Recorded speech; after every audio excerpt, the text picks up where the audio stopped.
Welcome to Comic Power. I am your host, Comic Killer 72. This segment today is called Wicked Wednesday. If you didn't know, Wednesday is the new release for new comics that come out every week. These are my recommendations for the best books to pick up on Wednesday.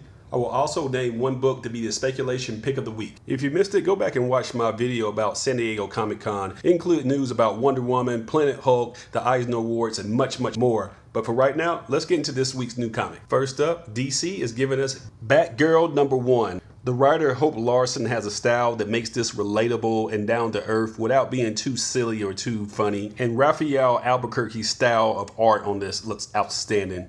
Next up is Batman Rebirth #1, which is going to a third print. The third print's going to be a variant, and I don't have that image available at this time. Ask your local comic shop dealer to point it out for you. Next up is Red Hood and the Outlaws Rebirth #1. Captain America has the Winter Soldier, but Batman has the Red Hood in terms of a sidekick who becomes a outlaw. Next up is Harley Quinn and the Suicide Squad Special Edition #1. At the making of this video, we're about 2 weeks away from the release of the Suicide Squad movie, and it's going to be a monster success. Harley Quinn is clearly the breakout star of this, and DC is going to exploit it for every last red cent. Next up, we got Titans #1. And this is part 1 of a new storyline called Remember the Titans, just like the movie, right?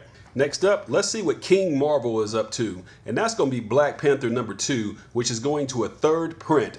Every single issue of the new Black Panther series has gone to reprints. Black Panther's appearance in the Civil War movie has raised him from a cult favorite C-list character to an A+ character almost overnight. So all of the issues of his current series are underprinted and selling out fast. And by the way, issue #4, first print, also comes out this week as well. Next up is Star Wars The Force Awakens #2. This is a comic adaptation of the actual movie frame for frame in a 6-part miniseries. So there's no surprises here. This is a big cash grab by Disney, which owns Star Wars and Marvel. Next up is X-23, the complete collection on trade paperback. There were some images that leaked on the set from Wolverine 3, which shows a little girl that may be X-23. In the current Marvel continuity, she is the new Wolverine, and this character is more popular than ever. Next up is Extraordinary X-Men #12. This is the conclusion of the Apocalypse Wars, in which Deadpool turned into a horseman. Next up is our report on independent comics and small publishers.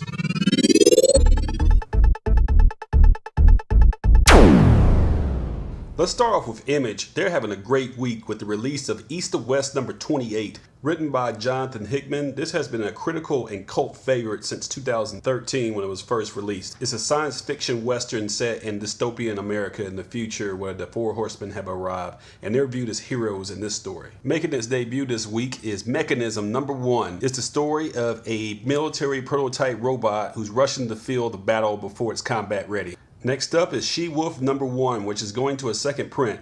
I passed on this when this came out last month because I didn't like the art style, but apparently somebody liked it because it's going to a second print. This image right here shows the first print. It's a story of a teenage girl that believes she's been bitten by a werewolf and her nightmares become part of her real reality. That's a nice premise, but I just didn't like the artwork, so I passed on it.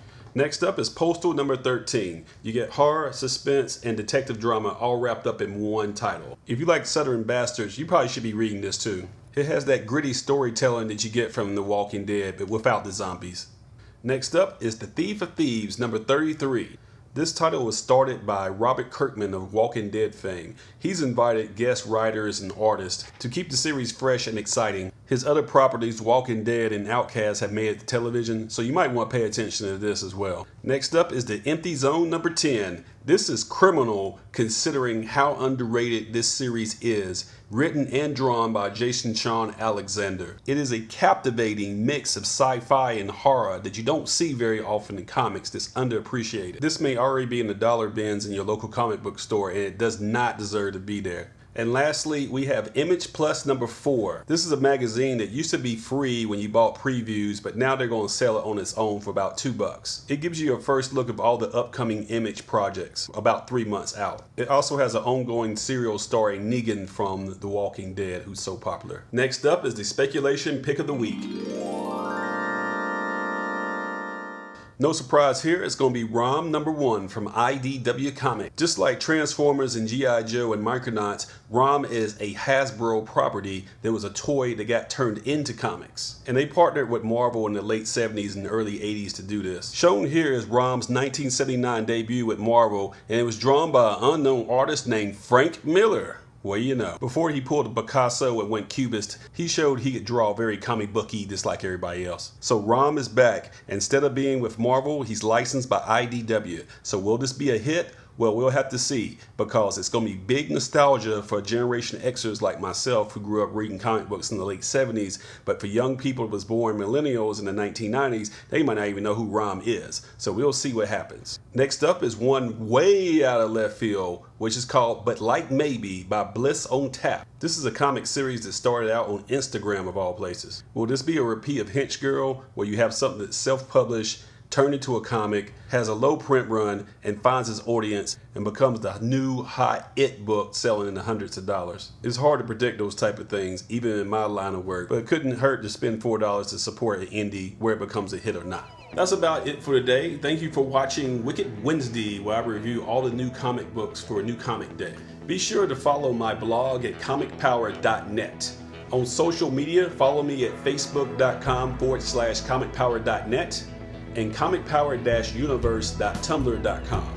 And don't forget twitter.com/comicpowersub.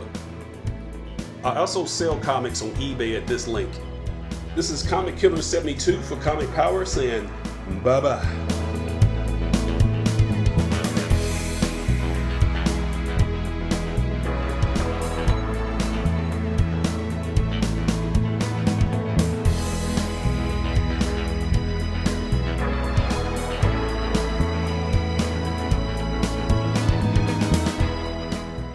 And don't forget to share this video, click on subscribe, give it a thumbs up, and tell everyone you know about this channel to help it grow. Thank you for your support.